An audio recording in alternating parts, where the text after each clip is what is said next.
Good morning student. अगला unit हमारा है 8th unit thermodynamic and heat transfer. तो हम अब ये स्टार्ट करेंगे। What is thermodynamic? Thermodynamic is a branch of science which deal with energy interaction and its effect on the system and surrounding। यानी कि साइंस की एक ऐसी ब्रांच जो हमें ये बताती है कि जो एनर्जी है वो कैसे एक फॉर्म से दूसरे फॉर्म में ट्रांसफ़र हो रही है और उससे ट्रांसफ़र होने के बाद सिस्टम और सराउंडिंग में क्या इफेक्ट पड़ेगा। तो आगे हम देखेंगे कि सिस्टम और सराउंडिंग इसको बोलते हैं। तो system and surrounding, then system a quantity of matter or region in space chosen for study। System यानी कि जैसे हम अर्थ की बात करें ना, तो अर्थ हमारे पास क्या हो गया, एक सिस्टम हो गया। और अर्थ के आउटसाइड हमारे पास क्या हो गया, सराउंडिंग हो गया। और बाउंड्री हम किसको बोलेंगे, यानी जो अर्थ की हमारे पास क्या है, बाउंड्री है। तो सराउंडिंग द मास और region outside the system, system के बाहर जो भी उसके बाहर जो जगह है उसको हम क्या बोलेंगे, सराउंडिंग बोलेंगे। बाउंड्री द रियल और imaginary surface that separate the system from its surrounding. एक ऐसी बाउंड्री जो सिस्टम को सराउंडिंग से अलग करे उसको हम क्या बोलेंगे, बाउंड्री बोलेंगे। अब देखिए हमारे पास जो सिस्टम है वो कितने टाइप का होता है ना, सिस्टम जो है वो कितने टाइप का होता है। एक तो हमारे पास है आइसोलेटेड सिस्टम। आइसोलेटेड सिस्टम कैसा होता है कि neither mass NOR energy can cross selected boundary, यानी हमने इसकी क्या बना दी, बाउंड्री बना दी, और उस बाउंड्री के अंदर ना तो कोई एनर्जी जाएगी और ना ही कोई उसमें से बाहर आएगी, है ना। एनर्जी कैन नोर मतलब nor energy can cross the selected boundary. ऐसे सिस्टम को हम क्या बोलते हैं, आइसोलेटेड सिस्टम बोलते हैं, है ना। तो इनकी जो वॉल होती हैं वो कैसी होती हैं, इंसुलेटेड वॉल होती हैं। जैसे हम एग्जांपल ले लें थर्मस का, है ना, जो ठंडे पानी की थर्मस होती है तो उसके अंदर क्या होता है, पानी बहुत देर तक ठंडा रहता है ना। तो उसमें क्या हो रहा है कि जो एनर्जी है बाहर की वो अंदर नहीं आ रही, और अंदर जो पानी ठंडा है उसकी एनर्जी बाहर नहीं जा रही। सेम उसी तरीके से जो टी कैटल होती है उसके अंदर चाय गर्म होती है, काफ़ी देर तक गर्म होती है। ऐसा क्यों होता है, क्योंकि जो टी की जो हीट है वो बाहर नहीं आ रही, और सेम उसी तरीके से जो बाहर की एनर्जी है वो अंदर थर्मस में यानी कैटल में नहीं जा रही। क्लियर। तो ये हमारे पास कैसा है, आइसोलेटेड सिस्टम। नेक्स्ट हमारे पास है क्लोज सिस्टम। देखो close system, only energy can cross the selected boundary. Example piston arrangement without wall.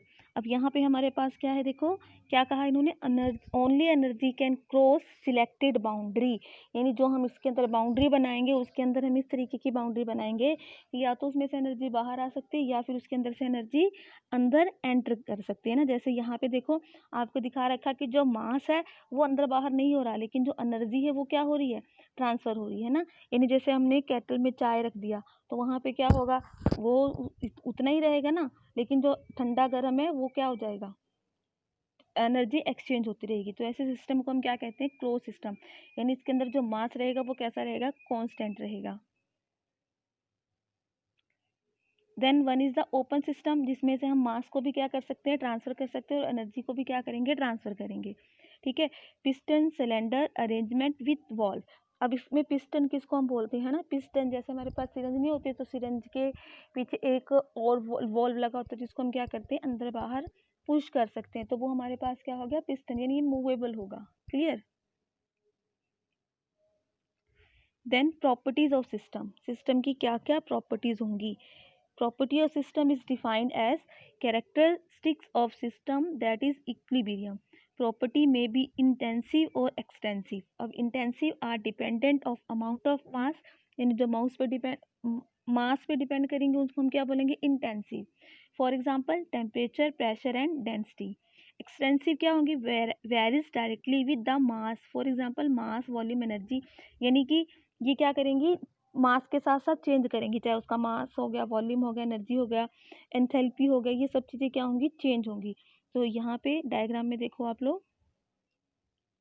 Next हमारे पास specific property, the ratio of any extensive property of a system to that of the mass of the system is called average specific value of that property. Specific volume यानी volume upon में mass is equal to V. Total energy, energy upon में M is equal to E. Internal energy U upon में M is equal to U, और यहाँ पे इसकी क्या दे रखी है, यूनिट दे रखी है। State, equilibrium and process, specific heat को हम Cp से रिप्रेजेंट करेंगे, Cv, और आइडल गैस हमारे पास क्या होगा, R is equal to Cp minus में Cv। अब thermodynamic equilibrium, system that maintain thermal mechanical phase and chemical equilibrium. देखो इक्विलिब्रियम का मतलब यहाँ पे क्या है कि देखो अगर हमारे पास दो कंटेनर हैं, उन दोनों कंटेनर को हम पाइप से जोड़ देते हैं, एक कंटेनर में गर्म पानी और एक कंटेनर में ठंडा पानी, ठीक है। तो यहाँ पे क्या होगा, जो हीट है वो ट्रांसफर होएगी गर्म से ठंडे की तरफ। तो जब तक दोनों का टेम्परेचर सेम नहीं हो जाता है ना, तो हीट क्या होती रहेगी, ट्रांसफर होती रहेगी। तो इसी को हम क्या बोलते हैं, थर्मोडायनेमिक इक्विलिब्रियम। थर्मो का मतलब यहाँ पे क्या है, हीट, डायनेमिक का मतलब कि जो वो ट्रांसफर हो रहा है। क्लियर, बाकी का हम नेक्स्ट कल करेंगे। Thank you.